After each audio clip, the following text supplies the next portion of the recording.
महाराष्ट्र को पछाड़, एमपी को दी मां, यूपी अपना अव्वल। दंगे हो या संघर्ष, दंगा, दर्द और दहशत। नमस्कार, आपके साथ मैं अतुल अग्रवाल हूं। उत्तर प्रदेश में कानून व्यवस्था चाक चौबंद है। मायावती सरकार में अपराधी बेखौफ घूम रहे थे, अब उन पर लगाम लग गई है साहब। ये वो दावे हैं जो उत्तर प्रदेश की मौजूदा सपा सरकार करती है। मायावती कहती हैं कि साहब जब से सपा सरकार आई है अपराधियों की बाँछें खिल गई हैं और क्राइम रेट में बेतहाशा बढ़ोतरी हुई है। इसी बीच केंद्रीय गृह मंत्रालय की एक रिपोर्ट सामने आती है जो कहती है कि साहब सांप्रदायिक तनाव और झड़पों के मामले में उत्तर प्रदेश का परचम बुलंद है।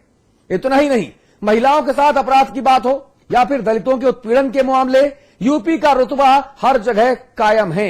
इस रिपोर्ट में जिक्र मायावती के शासनकाल का भी है और मौजूदा अखिलेश सरकार तो दायरे में है ही।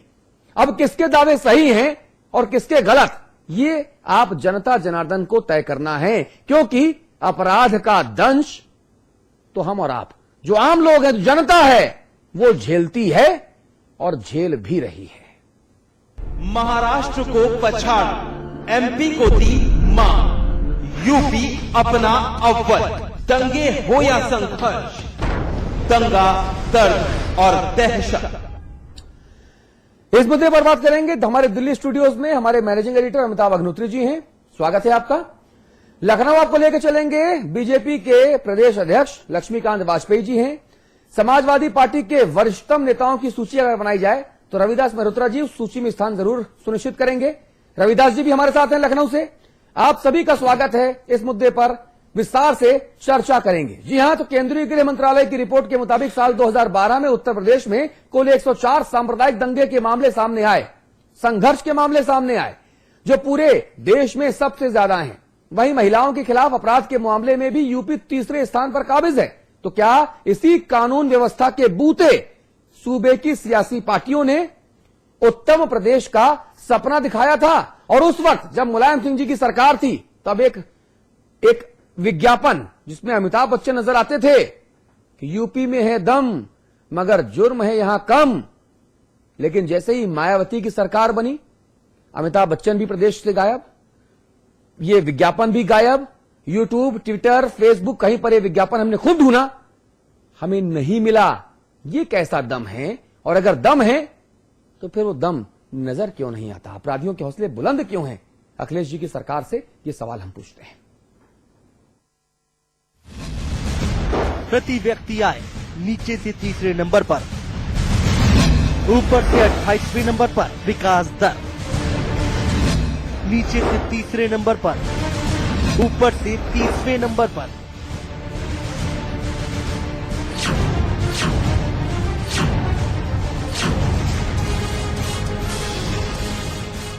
ये है कथित उत्तम प्रदेश की कड़वी सच्चाई।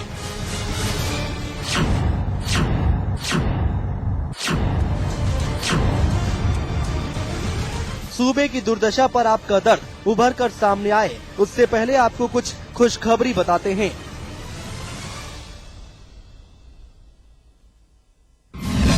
सांप्रदायिक तनाव और झड़प उत्तर प्रदेश नंबर 1। महिलाओं के खिलाफ अपराध उत्तर प्रदेश नंबर 3। दलित महिलाओं और बच्चों के खिलाफ अपराध उत्तर प्रदेश नंबर 1। अब तो मुस्कुराइए, क्योंकि उत्तर प्रदेश उम्मीद से है और उम्मीद जगाने वाले ये शानदार तथ्य सामने आए हैं केंद्रीय गृह मंत्रालय की ताजा रिपोर्ट में। रिपोर्ट के मुताबिक साल 2012 में यूपी में सांप्रदायिक तनाव और झड़प के कुल 104 मामले सामने आए, जिसमें 34 लोगों की मौत हुई और 456 लोग जख्मी हुए। इन झड़पों में बरेली, प्रतापगढ़, मथुरा, फैजाबाद, गाजियाबाद, मुरादाबाद, मेरठ, भदोही, कानपुर, इलाहाबाद और लखनऊ की झड़पें शामिल हैं।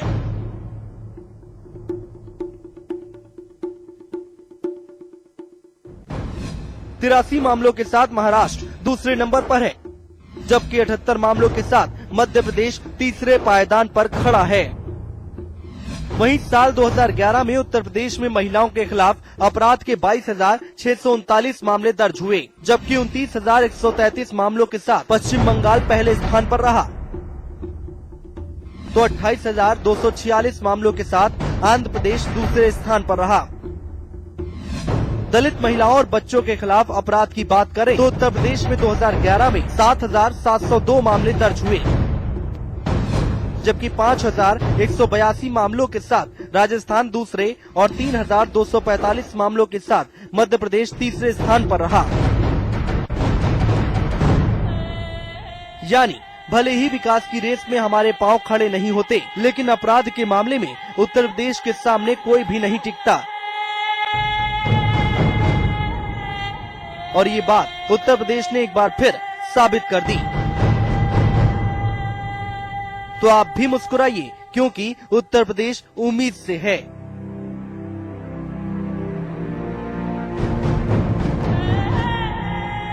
आलोक साहिल, समाचार प्लस।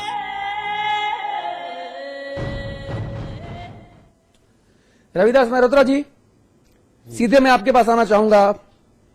ये यूपी में कैसा दम है, और अगर यूपी में दम है तो ये आंकड़े क्या ये फर्जीवाड़ा हैं, और अगर ये आंकड़े सही हैं तो फिर यूपी का दम कैसा है?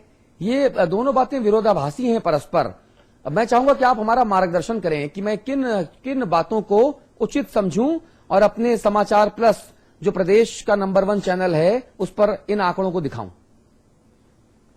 देखिए, ये बात सही है कि उत्तर प्रदेश में अपराध हो रहे हैं, लेकिन पूर्व में जो अपराध हुए हैं उससे कुछ नियंत्रण हुआ है। पूर्व में अगर आपको याद हो, जो बीएसपी की सरकार है, नहीं, गलत पिच पर बैटिंग मत कीजिए। जिस पिच पर सुनिए, जिस पिच पर हम आप मैच खेल रहे हैं, जिस पिच पर हमने सिक्का उछाल के टॉस किया है, उसी पिच पर बने रहिए। देखिए, ऐसा है, सवाल मेरा बड़ा सीधा था मेहरोत्रा जी, माननीय मेहरोत्रा जी, सवाल मेरा बड़ा सीधा था। मैं आपकी सरकार या बसपा सरकार की बात नहीं करता, ना करना चाहता। मैं तो सिर्फ ये पूछ रहा हूं कि अगर उत्तर प्रदेश में है दम और यहां जुर्म है कम, तो जो ये आंकड़े हैं, क्या ये आंकड़े सही नहीं? और अगर ये आंकड़े सही हैं तो जो दम था वो दम तो झक है फिर। अतुल, इसमें एक रविदास जी एक सेकंड दीजिए मुझे, मैं प्रश्न को और क्रिस्प कर दूं, जिससे पिच बिल्कुल डिफाइन हो जाए कि कहां बल्लेबाजी करनी है। हाँ। पिच की एक सीमांकन कर दूं, बस वो थोड़ा सा 1 सेकंड लूंगा। 2012 1 जनवरी से लेके अब तक भारत सरकार के गृह मंत्रालय ने एक दस्तावेज जारी किया, जिसमें कहा कि उत्तर प्रदेश में 104 सांप्रदायिक टकराव, झड़प, संघर्ष और दंगे हुए। ठीक जी, 104 ये संख्या याद रखनी है अपने को, और 1 जनवरी से अब तक। ठीक, उसने उसका विवरण मान लीजिए नहीं दिया कि 1 जनवरी से 14 मार्च तक किसका रहा। लेकिन इसमें मैं एक बात और कह दूं, चूंकि आप उस दिशा में जाएंगे जरूर, हर पॉलिटिकल आदमी जाता है, आपको भी जाना चाहिए, आप जाएंगे भी।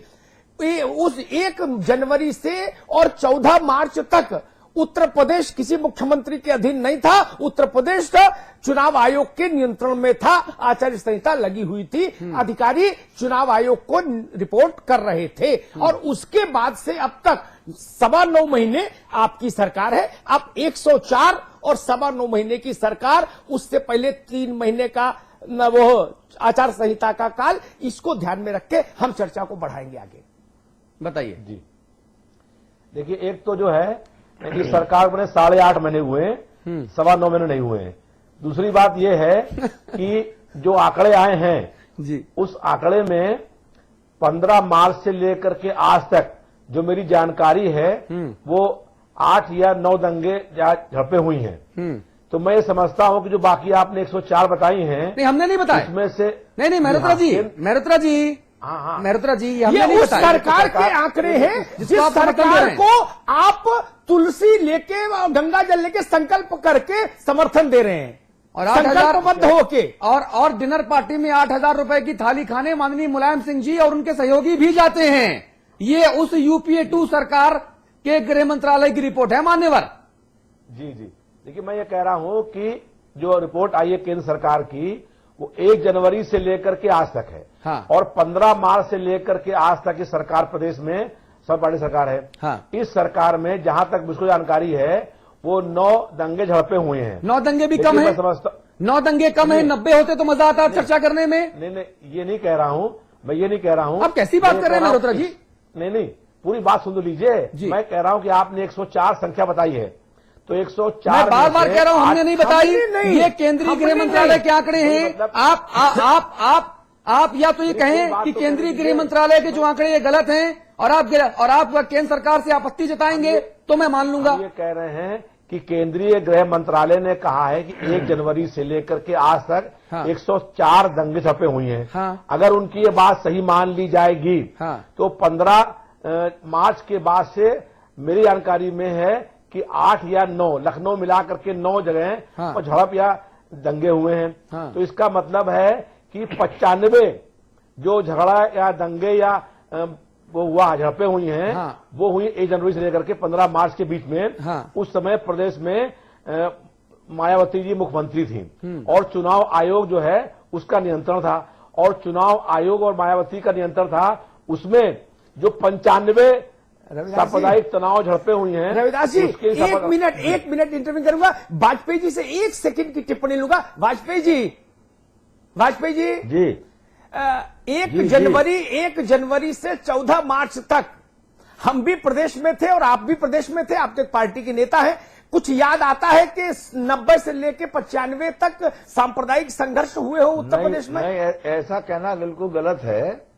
1 जनवरी से 15 मार्च तक हम सब राजनीतिक लोग अपने अपने चुनाव के नाते सब सड़क पर थे, और अगर इस प्रकार का कोई सांप्रदायिक तनाव होता तो शायद चुनाव आयोग चुनाव भी नहीं कराता। अगर इतनी बड़ी संख्या में अगर घटनाएं हुई। 95 दंगे हुए होते, 95 संघर्ष हुए होते रविदास जी, तो उत्तर प्रदेश में वोट नहीं करा सकता था कोई चुनाव आयोग। 23 करोड़ का सूबा और 95 दंगे हुए। और सुनिए, मैं आपकी रविदास जी आपकी बात को और आगे बढ़ाता हूं। अगर आपके हिसाब से 90 से 95 दंगे 1 जनवरी से 14 मार्च के बीच में हुए तो माननीय मुलायम सिंह जी मंच से ये बोलते नजर क्यों नहीं आए? अखिलेश यादव जी क्रांति रथ चला रहे थे, वो बोलते नजर क्यों नहीं आए? राम गोपाल जी, मोहन सिंह जी, रामाश्रय कुशवाहा जी, आप खुद सब लोग, आजम खान साहब, शिवपाल जी, सब लोग कहां थे? किसी ने कोई बयान नहीं दिया कि 95 दंगे हुए 3 महीनों में, त्राहिमाम।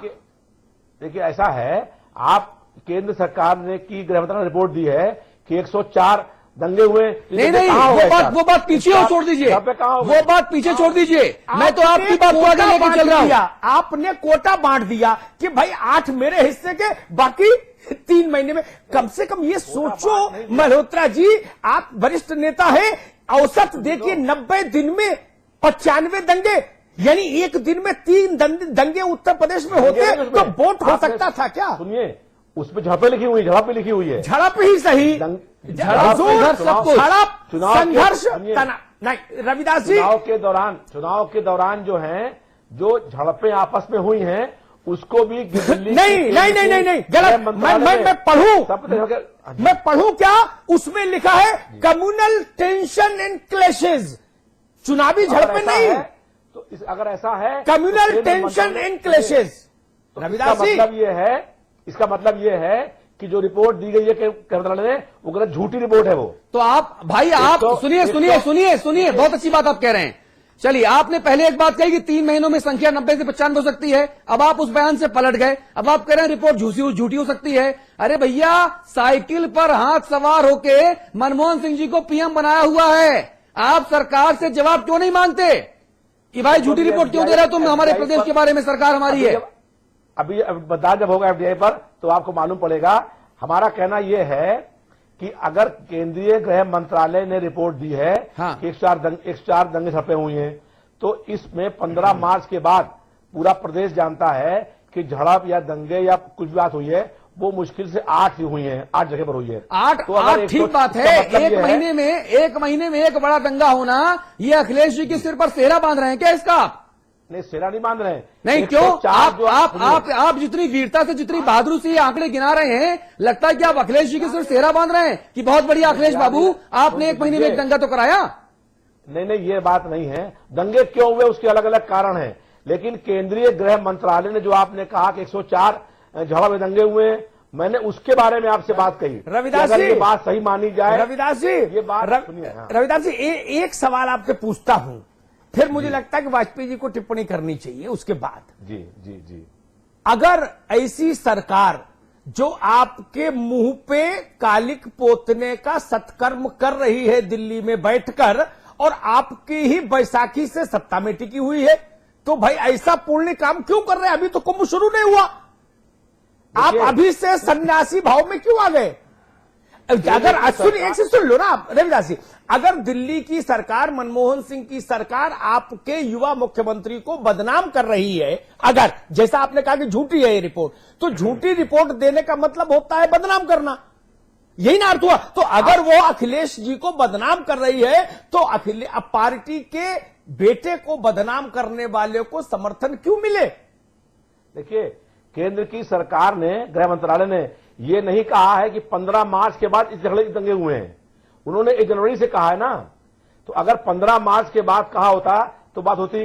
अब 15 मार्च से लेकर के आज तक और जो हुए हैं घटनाएं, जैसे मान लीजिए फैजाबाद में घटना हुई, तो फैजाबाद में झगड़ा हुआ 2 हिंदुओं के बीच में, एक हिंदू भाग करके नहीं, गया। सुनिए नहीं, रविदास जी, हमारे अमिताभ रविदास जी, कृपया हमारे चैनल में ऐसी जातिगत टिप्पणियां बिल्कुल ना करें, मजहबगत टिप्पणियां। सुनिए, हिंदू मरा या मुसलमान मरा, मेरे लिए हिंदुस्तानी मरा, मेरे लिए मेरा भाई मरा। आप हिंदू भागा या मुसलमान भागा, ये टिप्पणी ना करें, मुझे इसमें सख्त आपत्ति है। मेरी बात सुनिए, हम ये नहीं कह रहे हैं, हम ये कह रहे हैं कि सांप्रदायिक तनाव की बात नहीं है। हम लोग ये चाहते हैं कि सांप्रदायिक एकता कायम हो, और सांप्रदायिक एकता और सौहार्द कायम करने के लिए अगर हमें कोई कुर्बानी करनी पड़ती है तो उसके लिए हम लोग तैयार हैं। अच्छा चलिए, कुर्बानी की बात से मुझे याद आया, कुर्बानी की बात से मुझे याद आया। रविदास जी, आप कह रहे हैं, आपने 2 बातें कही सब्सिक्वेंटली। आपने पहला कहा कि ये जो दंगे हुए, आपको 8 या 9 दंगे याद हैं, आपने 104 में से 8 या 9 घटाए। सुनिए, लेट मी फिनिश फर्स्ट। आपने 9 दंगे घटाए और 95 जो दंगों और संघर्ष और टेंशन और कम्युनल जो भी है, वो आपने थोप दिया 1 जनवरी से 14 मार्च के बीच में। पहला स्टेटमेंट आपका। जब इस स्टेटमेंट की हमने पोस्टमार्टम की, तब आपने कहा केंद्र की ये रिपोर्ट झूठी। चलिए, अब मैं आपसे सवाल पूछता हूं, सुनिए, कौन बनेगा करोड़पति? 4 विकल्प देता है, मैं 2 विकल्प देता हूं आपको। चलिए 3 देता हूं। आपने पहली बात कही वो सही, दूसरी बात कही वो सही, या आपने दोनों बातें गलत कही? इनमें से कोई एक चुन लीजिए आप। जी देखिए, ऐसा है, हम सब आपने गृह मंत्रालय रिपोर्ट बताई। गृह मंत्रालय की रिपोर्ट जो है 1 जनवरी से आज तक की आई है। आप इन 3 विकल्पों में से मान्यवर कोई एक चुन लीजिए। देखिए, उत्तर प्रदेश में 15 मार्च के बाद जो झड़पें या जो संघर्ष हुआ है वो 8-9 स्थानों पर हुआ है। हाँ। अगर 104 हुआ है हाँ। तो इसका मतलब 95 उससे पहले हुआ होगा। अच्छा, सुनिए, ये आपका आधिकारिक बयान है। देखिए, गृह मंत्रालय ये आपका और आपकी पार्टी का आधिकारिक बयान है। गृह मंत्रालय ये आपका और आपकी पार्टी का आधिकारिक बयान है। क्या जो आप कह रहे हैं कि सिर्फ 8 या 9 दंगे 14 मार्च के बाद हुए, उसके पहले के 95 हुए, ये आपका आधिकारिक बयान है?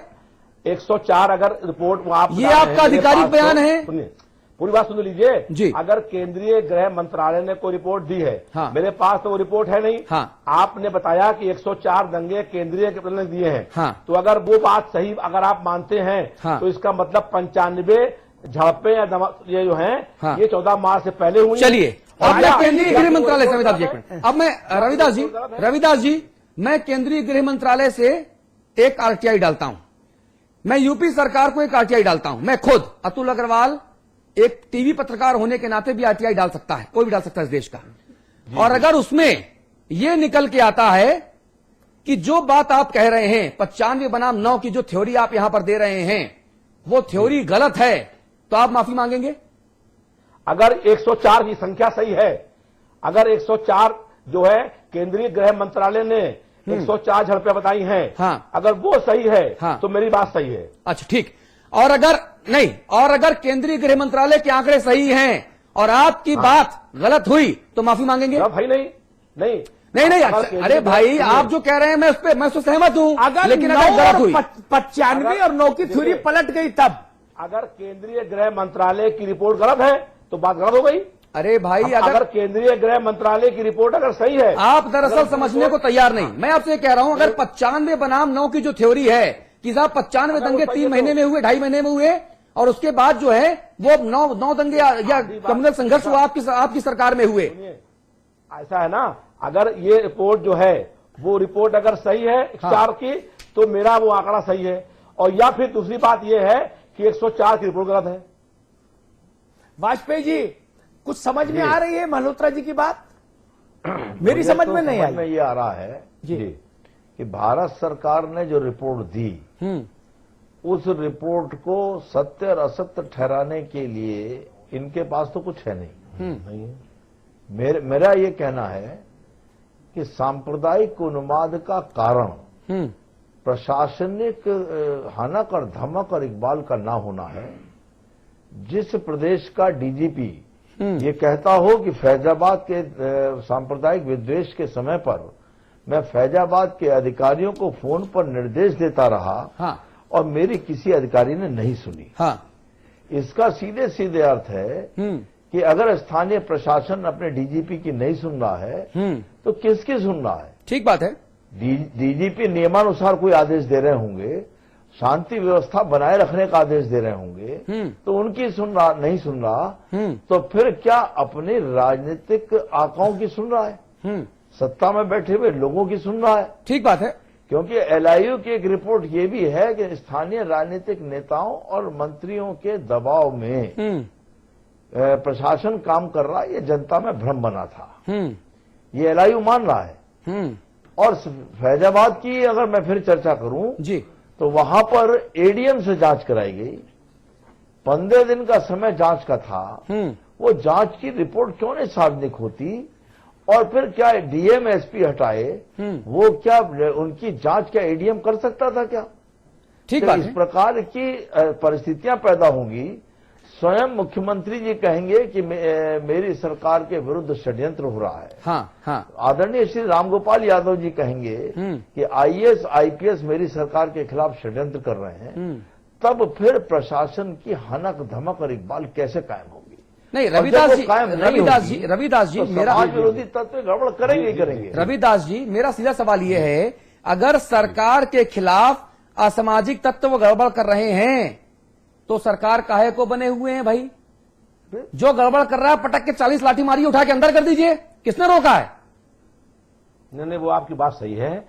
जो असामाजिक लोग हैं उन पर सख्त और कड़ी कार्रवाई होनी चाहिए ताकि इस तरीके के घटनाएं न होने पाए। हाँ। और इसके लिए पूरा प्रयास हो रहा है जी। और उसकी पूरी रोकथाम की व्यवस्था नहीं, हो रही है। आपके और प्रयासों के लिए आपको मैं शुभकामनाएं दे रहा हूं पूरी ईमानदारी से मान्यवर, लेकिन जी। लेकिन ईमानदारी से हकीकत को स्वीकार करने से सुधार होता है। आप डॉक्टर के पास जाइए और डॉक्टर पूछे भाई बीमारी क्या है, तो बीमारी सिर में और बता दीजिए पांव में, तो इलाज कैसे होगा? डॉक्टर को सुनिए, डॉक्टर से झूठ नहीं छिपाया जाता। डॉक्टर से सच छिपाएंगे आप तो झूठ हो जाएगा। यानी बीमारी जब डायग्नोस नहीं होगी तो बीमारी सही कैसे होगी? आप जो 95 बनाम 9 का आंकड़ा दे रहे हैं, ये अपनी बीमारी छुपा रहे हैं आप। नहीं, देखिए ऐसा है, जो उत्तर प्रदेश में 8 या 9 भी तनाव झड़पें हुई हैं, हाँ। वो भी बहुत दुखद बात है। हाँ। वो ठीक बात नहीं है। हाँ। हम लोग ये चाहते हैं कि एक भी सांप्रदायिक तनाव झड़प ना होने पाए। अच्छा, केंद्र सरकार से आपत्ति जताएंगे आप कि भैया आपने गलत रिपोर्ट काहे दी अखिलेश जी को बदनाम करने के लिए भाई? नहीं तो अब ये रिपोर्ट अगर वो मालूम देखेंगे, अरे रिपोर्ट मेरे हाथ में है भाई। या तो आप ये कह दीजिए कि सुनिए, या तो एक विकल्प आपके पास और है कि आप कह दीजिए समाचार प्लस जो दिखा रहा है वो गलत है, फर्जी है, या तो आप ये कह दीजिए। आप सुनिए, आपके अगर हाथ में है तो आप बताइए कि 104 में कितनी घटनाएं पहले की थी, बाद में हुई? मैं यही तो कह रहा हूं, ये इस रिपोर्ट में नहीं लिखा, इसीलिए मैंने कहा कि मैं आरटीआई लगाऊंगा। अगर वो ये बात मैंने आपसे पहले ही कही कि मैं आरटीआई लगाऊंगा। ये रिपोर्ट जो मेरे पास है इसमें ये नहीं लिखा गया। रिपोर्ट आपके पास है, इसमें लिखा नहीं गया है, तो इसका मतलब जो है जो 15 मार्च के बाद हुए हैं, ये भी दुखद है। हाँ। ये जो है, हम लोग वो नहीं कह रहे हैं कि कोई होना चाहिए। हमारा कहना है कि एक भी, लेकिन आप 95 बनाम 9 से तुलना भी मत कीजिए। इतनी भी अंधेरगर्दी नहीं मची यूपी में। देखिए, तुलना नहीं करने की बात है। अगर 104 की रिपोर्ट गृह मंत्रालय ने दी है और उत्तर प्रदेश में 15 मार्च के बाद जहां तक मेरी पूरी जानकारी है कि 8 से 9 से अधिक जो है वो झड़पें या तनाव नहीं हुआ है। हाँ। तो इसका मतलब दो बातें हैं। हाँ। या तो 95 उससे पहले हुई है। हाँ। या रिपोर्ट गलत है। अच्छा ठीक है, अगर गृह मंत्रालय साबित करता है कि रिपोर्ट सही है तब आप माफी मांगेंगे इस बयान के लिए? तो रिपोर्ट में डेट बताया ना, वो तारीख बताया कि नहीं भाई, तो मैं कह रहा हूं, अरे आप मेरा सवाल नहीं सुन रहे। मैं कह रहा हूं कि अगर आरटीआई में केंद्रीय गृह मंत्रालय 104 झड़पों और कम्युनल राइट्स का डेट्स देता है और डेटा देता है और 95 बनाम 9 की आपकी थ्योरी औंधे मुंह गिर पड़ती है, तो क्या अगर आप माफी मांगेंगे? बताइए, अगर गृह मंत्रालय की रिपोर्ट झूठी हुई तो मैं आपकी तारीफ करूंगा। तो मैं है? लखनऊ आके आपके सिर पे सेहरा बांधूंगा और समाचार पत्र पर वो लाइव दिखाऊंगा। तो ठीक है, ये आप मान लीजिए कि अगर 104 की जो रिपोर्ट दी है गृह मंत्रालय ने, तो गृह मंत्रालय की ये बात सही है गलत है, इसकी जांच कौन करेगा? अरे गजब बात आप कर रहे हैं। सिस्टम पे भरोसा है कि नहीं? नहीं, कौन सिस्टम पर? अगर आप कह रहे हैं कि गृह मंत्रालय की बात गलत है तो समर्थन वापस क्यों नहीं ले लेते आप? तो चित भी मेरी पट भी मेरी, अंटा मेरे बाप का, ऐसा नहीं होता है। सुनिए, अगर हाई कोर्ट का जज इस बात की जांच करे और अगर ये 104 मामले सही पाए जाएंगे तो अगर वाजपेयी जी, जो मैंने वाजपेयी जी, मेहरोत्रा जी का दिल है कि मानता नहीं? जी नहीं, ये बात नहीं है। दिमाग तो जानता भी है, दिमाग तो मानता भी है, लेकिन दिल ना तो मानता है और ना जुबान कहती है। वाजपेयी जी, अगर ऐसे होगा तो बीमारी को छिपाएंगे तो बीमारी का इलाज नहीं हो पाएगा। छुपा नहीं रहे, देखिए छुपा नहीं रहे तो हमेशा से बात ये यह है कहना कि जी वाजपेयी जी को बोलने दीजिए। अच्छा ठीक है, मेरा ये कहना है कि जहां कठिनाई है हम उसको ईमानदारी से स्वीकार करें और कठिनाई का क्या हल है उस पर ईमानदारी से प्रयास करें तो समस्या का निदान हो सकता है। ठीक बात है। भारत सरकार का आंकड़ा 1 जनवरी से जरूर है, एक सर्टेन पीरियड का, लेकिन जरूरी नहीं है कि वो 1 जनवरी से 31 मार्च के बीच में कोई अपराध हुआ हो। हाँ। बाद के अपराध हो सकते हैं। भारत सरकार का स्वयं का एक इंटेलिजेंस डिपार्टमेंट हर 4 जिलों के ऊपर एक है यहाँ पर, आईबी की यूनिट है, और उस पर एसपी रैंक का अधिकारी बैठता है, एसपीआर कहलाता है। हाँ। और वो दिन प्रतिदिन अपनी पॉलिटिकल बीट से और अपने कानून व्यवस्था की बीट से सूचना भारत सरकार को देता है। भारत सरकार ने ये नहीं कहा है कि सांप्रदायिक दंगा हुआ 104। हाँ। भारत सरकार ने यह दिया कि कहीं ना कहीं प्रशासनिक लैप्स के कारण हाँ। समाज के 2 वर्ग आमने सामने आए और कठिनाई पैदा होने की स्थिति निर्माण हुई। मैं इंग्लिश में जो रिपोर्ट आई उसकी एक लाइन सुनाना चाहता हूं। According to the report, as many as 104 cases of communal tensions and clashes have been reported in the state so far in 2012. ये इसमें कहा गया around 34 people were killed and 456 were injured in these clashes. Major incidents were reported from Bareilly, Pratapgarh, Mathura, Faizabad, Ghaziabad, Muradabad, Meerut, Bhadohi, Kanpur, Allahabad and Lucknow. 8 से ज्यादा तो यही हो गए जी। मैं गिन लेता हूं कितने हो गए। तो बड़े सांप्रदायिक विद्वेष की घटनाएं प्रदेश में 7 माह का सपा का शासन, 9 जिले और 11 सांप्रदायिक विद्वेष की घटनाएं। लेकिन ये छोटी मोटी टेंशन की घटना, क्योंकि सेंट्रल का इंटेलिजेंस डिपार्टमेंट है, उसने इकट्ठा किए, 104 घटनाएं हुई होंगी। मेरा दूसरा इसमें कहना है, जब सदन में बैठकर सरकार के माननीय मंत्री एक कथित सीडी के नाम पर तो चुनौती देंगे और अध्यक्ष जी से कहेंगे कि आप प्रोजेक्टर लगवा दीजिए, मैं सीडी दिखा दूंगा। उन्हें उस सीडी का ध्यान नहीं आता जो लखनऊ में भगवान महावीर के, भगवान बुद्ध की मूर्ति तोड़ने में और पत्रकारों पर हजरतगंज में हमला करने वाली है। वो सीडी उन माननीय मंत्री जी को नहीं दिखती है। हाँ। जब बिल्ली को आता देखकर कबूतर आंख मूंदेगा तब फिर घटनाओं को रोका नहीं जा सकता। ठीक बात है। कानून का शासन स्थापित नहीं किया जा सकता। चलिए शो का वक्त खत्म हो रहा है। अमिताभ जी, फाइनल कमेंट संवाद की टिप्पणी के साथ। देखिए, रविदास जी बहुत सुलझे हुए और बहुत भद्र राजनेताओं में हैं। यहाँ शुरू में गलत बैटिंग करने लगे शुरू से। पता नहीं क्यों जो उस पार्टी के नेता हैं, तो पार्टी की सरकार है तो कुछ मजबूरियां रही होंगी, यूं ही कोई बेवफा नहीं होता। लेकिन मैं एक बात जरूर कहूंगा रविदास जी, मुझको उस वैद्य की विद्या पे तरस आता है, मुझको उस वैद्य की विद्या पे तरस आता है, भूखे लोगों को जो सेहत की दवा देता है। उत्तर प्रदेश में क्या हो रहा है ये हमको भी दिख रहा है, आपको भी दिख रहा है, वाजपेयी जी को भी दिख रहा है, आवाम को दिख रहा है। इसके लिए कोई आजम खान बताए तभी पता लगे, ये मनमोहन सिंह की सरकार बताए तभी पता लगेगा। हमको पता नहीं मसूरी में क्या हुआ, हमको पता नहीं कोसी कला में क्या हुआ, हमको पता नहीं प्रतापगढ़ में क्या हुआ, मथुरा में क्या हुआ, लखनऊ में 2 घंटे प्रदेश की राजधानी बंधक रही। बंधक शब्द इस्तेमाल कर रहा हूं, पूरी गंभीरता से आप चुनौती देंगे तो मैं सिद्ध कर दूंगा कि बंधक रही। और 14 नाम तो ऐसे ही हो गए। वहां सरकार बैठती है, वहां मेरे हुजूर बैठते हैं। वो राजधानी 2 घंटे बंधक रही असामाजिक तत्वों के हाथ। ये इकबाल का विषय है। और मैं निरपेक्ष होकर एक बात कहूं, ना का कबीरा खड़ा बाजार में सबकी मांगे खैर, ना काहू से दोस्ती ना काहू से बैर। कल्याण सिंह का कार्यकाल अपराधियों पर निर्णायक लगाम के लिए उत्तर प्रदेश में अनमेच्ड कार्यकाल, अनपैरेलल है। उसके पैरेलल कोई मुख्यमंत्री जब से मैंने काम होश संभाला, पत्रकारिता शुरू की 25 साल में, कोई नहीं। मायावती का कार्यकाल 100 भ्रष्टाचार हुए, मूर्तियों में पैसा खाया गया हो, ठीक बात है, लेकिन सांप्रदायिक दंगा नहीं हुआ उत्तर प्रदेश में। लक्ष्मीकांत वाजपेयी भी उनके विरोधी हैं, इनसे पूछिए कि क्या मायावती के कार्यकाल में सांप्रदायिक दंगा हुआ? नहीं हुआ। ये इकबाल की बात है, ये इकबाल होना चाहिए बुलंद। और दूसरी बात मैं कहूं, मैं उस दरोगा को भी, रविदास जी अदब से कहूंगा, मैं उस दरोगा को अक्षम मानता हूं जो ये कहे कि खड़े होके माइक लेके कि अंकुश लगना चाहिए अपराध पर। भाई साहब, आपको किस लिए तैनात किया? आपको सत्यनारायण की कथा करने के लिए तैनात किया क्या? उत्तर प्रदेश की जनता ने वोट किस लिए दिया?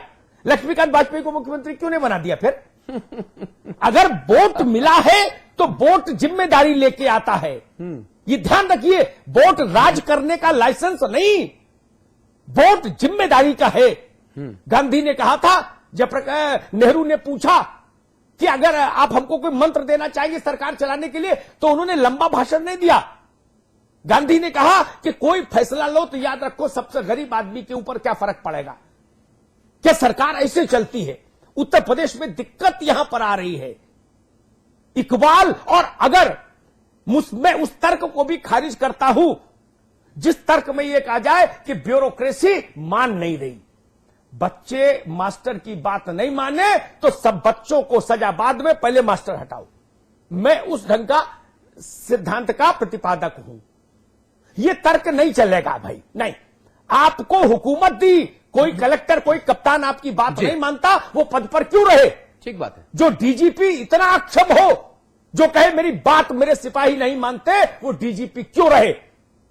और जिस डीजीपी की भूमिका 1992 में भी संदेह के दायरे में थी जब वो एसपी हुआ करता था, हाँ। क्यों रहे फिर वो डीजीपी? ऐसा सेनापति है, उसके भरोसे लड़ाई लड़ेंगे? रविदास जी, जनता हिसाब पूछेगी, ये ध्यान रखिए। इस आंकड़े को आप चुनौती दे सकते हैं। 2007 में कि जनता ने हिसाब पूछा था ना। जनता रिपोर्ट्स पर नहीं जाती, वो देखती है कि उसके घर में जुम्मन की झोपड़ी पड़ोस में जली। ठीक है। इसलिए इस बात को ख्याल रखना होगा कि अगर ईमानदारी से शासन नहीं हुआ तो जनता को दुख होगा, उसका विश्वास टूटेगा। जी, आप दोनों खास मेहमानों का बहुत शुक्रिया। और रविदास जी, मैं फिर कहना चाहूंगा पूरी जिम्मेदारी के साथ कि जो 95 बनाम 9 की थ्योरी दी, हम इस थ्योरी को यहां पर छोड़ने वाले नहीं हैं। हम आरटीआई जरूर डालेंगे, हम केंद्र सरकार की इस रिपोर्ट का और अध्ययन करेंगे, और अगर आपकी बात सही हुई तो सेहरा आपके सिर, और अगर आपकी ये थ्योरी गलत हुई तो फिर आपको अपनी गलती का एहसास, हम उम्मीद करेंगे कि जरूर होगा। नहीं, अगर केंद्र की बात गलत निकली आरटीआई में, तो मैं अमिताभ अग्निहोत्री इसी मंच पर केंद्र सरकार की मजम्मत करता हुआ आपको दिखूंगा। जी, और तब आपको चाहिए कि आप केंद्र सरकार को जो थाली में सजाकर समर्थन दे रहे हैं बिना मांगा, वो वापस लें, क्योंकि समाजवादी पार्टी सरकार, अखिलेश जी के सपने, मुलायम सिंह जी यादव का विजन, इन सबको केंद्र सरकार पलीता लगा रही है अगर ये रिपोर्ट गलत निकली तो। बहुत शुक्रिया। फिलहाल रविदास जी, बहुत धन्यवाद। अगर कुछ तल्ख शब्द भी इस्तेमाल किए हों तो मैं खेद जताता हूं, लेकिन आपने जिस पिच पर बल्लेबाजी की, एक भी बॉल आपके बल्ले पे आई नहीं सही से। वाजपेयी जी, बहुत शुक्रिया आपका। रविदास जी, बहुत धन्यवाद आपका। एक ब्रेक ले रहे हैं, ब्रेक के उस पर उत्तराखंड की खबर होगी।